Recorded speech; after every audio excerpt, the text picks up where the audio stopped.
লালবাতি জ্বলা অবস্থা থেকে কোটি কোটি টাকার ব্যবসা, পেপসিতে সারে হজমের গোলমাল। ছোট্ট একটা ওষুধের দোকানে জন্ম হওয়া পেপসির জীবনে চড়াই উতরাই কম নয়। দেউলিয়া হয়ে পড়ার একবার বন্ধ তো হয়ে যাওয়া জোগাড় হয়েছিল এই ঠান্ডা পানীয় নির্মাণকারী সংস্থার। চৈত্রে গরমে পড়ছে কলকাতা সহ গোটা বাংলা। বৈশাখ যত এগুতে থাকে ততই লাফিয়ে লাফিয়ে বাড়ে তাপমাত্রার ফারত। সেই সঙ্গে হাটে বাজারে হু হু করে পাওয়া যায় বিভিন্ন সংস্থার ঠান্ডা পানীয়।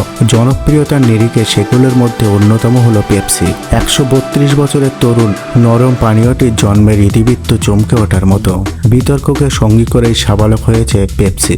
সালটা 1893। মার্কিন যুক্তরাষ্ট্রের নর্থ ক্যারোলিনায় নিউবার্নে ওষুধের দোকান চালাতেন ক্যালেব ব্র্যান্ডহাম নামের একজন মেডিসিনের ছাত্র।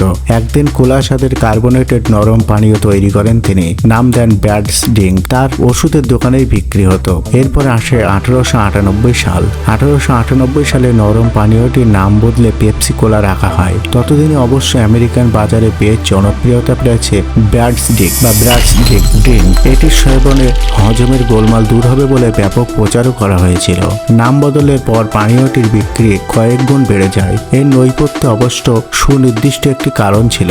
আমেরিকান বাসিন্দারা মনে করেছিলেন পেপসিন থেকে পেপসি কোলা নামটি নেওয়া হয়েছে। মানবদেহের অন্যতম একটি পাচক রস হল পেপসিন। ফলে আমজনতার মনে এই ধারণা জন্ম দেয় যে এটি সেবনে দূর হবে গ্যাস এবং আজিন্ন ও গ্যাস্ট্রিকের সমস্যা। মজার বিষয় হলো পেপসি কোলার উপাদান হিসাবে কখনোই পেপসিন ব্যবহার হয়নি। তারপরও পেপসি কোলার বিক্রি দিন দিন বাড়তে থাকে। 1902 সালে নর্থ ক্যারোলিনায় নরম পানীয়টির নামেই গড়ে ওঠে একটি সংস্থা, যার মাথা ছিল ব্র্যাডহাম। পরের বছর এই 16 জুন পেপসি কোলার ট্রেডমার্কের নথিভুক্তিকরণ হয়। ওই বছরই নিজের ওষুধের দোকান থেকে পানীয়টির সরঞ্জাম বা উপাদান সরিয়ে কাঁচের একটি ভাড়া বাড়িতে নিয়ে যায় ক্যালেব এবং পেপসি কোলার দ্বিতীয় পরিবর্তন হয় 1905 সালে। ওই বছর থেকে 6 আউন্সের বোতলে ঠান্ডা পানীয়টি বিক্রি শুরু করেন ব্র্যাডহাম। ফলে সেটি পাওয়ার জন্য আমেরিকানদের পাগলামি শুরু হয়ে যায়। কিছুদিনের মধ্যে যুক্তরাষ্ট্রের 24টি স্টেটে পেপসি কোলার ফ্র্যাঞ্চাইজি দিয়ে দেন ব্র্যাডহাম। তার সংস্থা তখন তুঙ্গে। কিন্তু সময়ের চাকা ঘুরতেই পেপসি কোলা দেউলিয়া ঘোষণা করে এবং নিজেদের পুরনো ছোট্ট ওষুধের দোকানে আবার ফিরে যায়।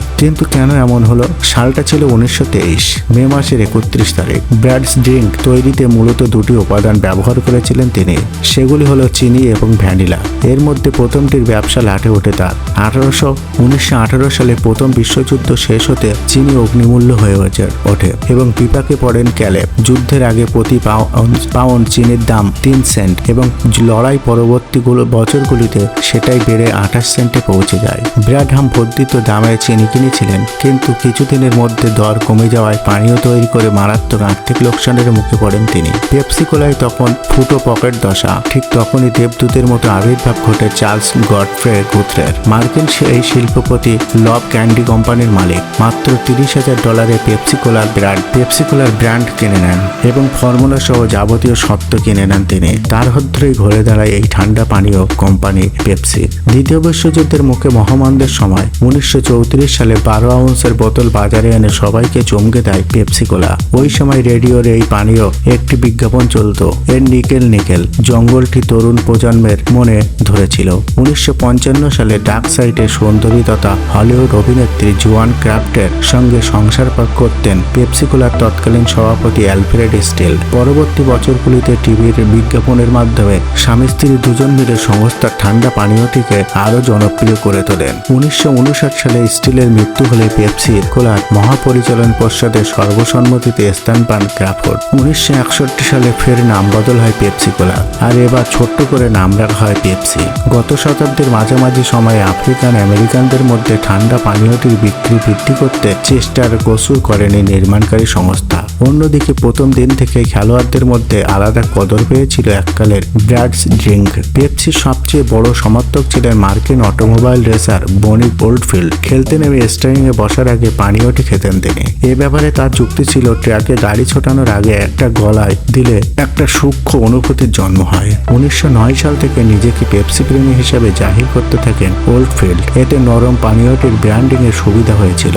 এহেন পেপসিকে নিয়ে বিতর্কও কম হয়নি। একবার নরম পানীয়টির বিজ্ঞাপনে অংশ নেন পপ গানের রানী হিসেবে পরিচিত ম্যাডোনা। তার গাওয়া লাইক এ প্রেয়ার নামের একটি গানকে প্রচার করে পেপসির নির্মাণকারী সংস্থা। সাল 1989, কিন্তু গানটির বিষয়বস্তু ধর্মীয় ভাবাবেগে আঘাত হানায় বিজ্ঞাপনটি বন্ধ করতে বাধ্য হয় তারা। 1992 সালে ফিলিপিন্সে পানীয়টির সংস্থা আয়োজন করা একটি প্রতিযোগিতাকে কেন্দ্র করে অশান্তি বেঁধে যায়। পেপসির সিপিতে 1 থেকে 999 পর্যন্ত লিখতে পারলে বিপুল আর্থিক পুরস্কার দেওয়ার কথা ঘোষণা করে পেপসি। একে কেন্দ্র করে সংঘর্ষে অন্তত 5 জনের প্রাণ গিয়েছিল।